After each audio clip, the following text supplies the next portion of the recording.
Hi everybody, today we are going to see about mandibular major connectors in removal partial denture. What is meant by a mandibular major connector? It is used in mandibular partial dentures as of maxillary processes. Maxillary major connectors used in maxillary processes same as of that it is used in mandibular denture. The main requirement is adequate clearance of tongue, and also designation considerations are varied. Thereof, they should be longer and narrower than the maxillary major connectors because due to the palatal interference. And also the relief area should be given, it varies based on type of major connector and also amount of slope in tissue. Additional relief should be given in the distal extension areas. Next we go into the measurements. The space of mandibular major connector is evaluated based on two methods.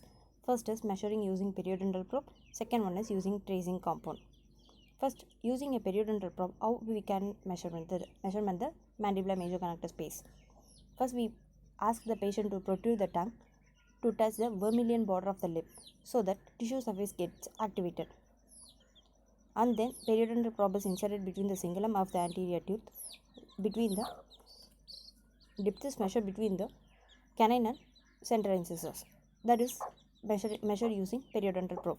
Next one is using tracing compound. That is the same as of impression borders, impression trace. After taking a secondary impression, border molar secondary impression, cast is prepared, and then the lingual surface is measured. The next one is types. There are various types. We should keep in remind as bar and lingual.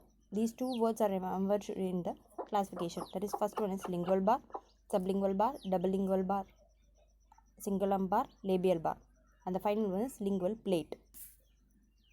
First we go into the lingual bar. It is the most commonly used one, and also it is of shear face in cross section, while thickest portion is placed inferiorly. It is made from the half pear shape is made from the half pear thick shape wax pattern. The minimum vertical clearances should be 8 mm from the floor of the mouth and 3 mm from the upper, and the height should be 5 mm. Always lingual bar is inferiorly placed, so tongue movements doesn't get restricted. The next one we're going to see is advantage. It is easier to fabricate and also mild while contacting with the tissue. It is mild and doesn't contact with the tooth, so decalcification can be avoided here. Disadvantage is it is not used in cases of tori and also cases with limited vestibular depth. This is the lingual plate major connector supported in the wrist areas at the first premolar. Next one is lingual plate. It is also similar to lingual plate, but here superior bar extends to the cingulum of the lingual surface. Here chrome metal is used, and also it looks like a knife edged margin there of pear cross section.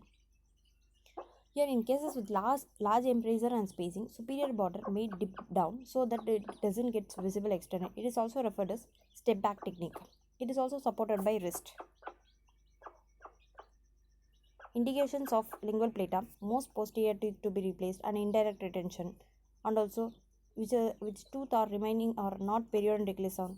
In that areas we can place a lingual plate where no space for lingual bar, and also in cases of presence of tori, bilateral distal extension areas, and cases of class 1 cases with excessive vertical ridge resorption, and also in cases with retrognathic jaw. Advantages of lingual plate are rigid and stable and also used in indirect retention, additional tooth plate.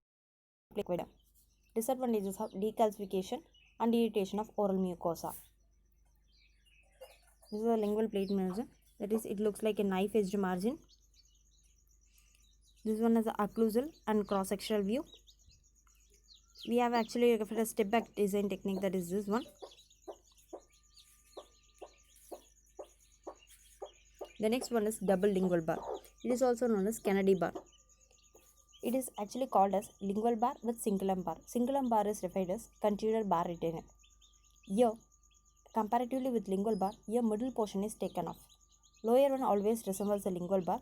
Upper one is off oval shape, that is 2 to 3 mm high and 1 mm thickness.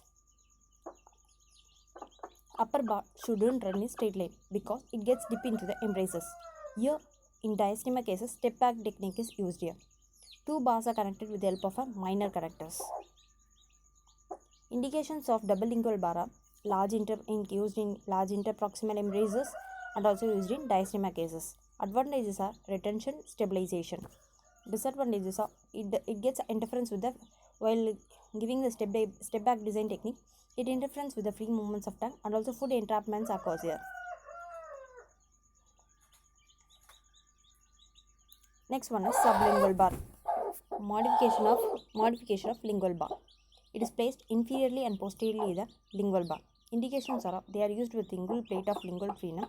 It doesn't get interference with the tongue. Here, presence of anterior lingual undercut areas are indicated. Contraindications are in presence of tori, eye frenal attachment cases, and also excessive elevation of floor of mouth. Next one is cingulum bar. It is also known as, that is we have referred before, continuous bar retainer. It is always located above the cingula of the anterior teeth. It is used with lingual bar. Here, in diastema cases, mostly step back design is used. Indications are large interproximal embrasure and large diastema cases. The next final one is labial bar. It is also similar to lingual bar, but here instead of lingual side, it is placed labially. It is always thicker and broader than the lingual bar. It is also off-pear shaped in cross section. It runs along the mucosa, longer than the lingual bar. Indications are when teeth are lingually placed, and also mandibular tori cases, and also modification of labial. Disadvantages are poor aesthetics, distortion, and patient discomfort. This one is labial bar in occlusal view and also labial brow in cross section. That is off-pear shape look. It looks like a off-pear shape. Thank you for watching. Keep supporting me always.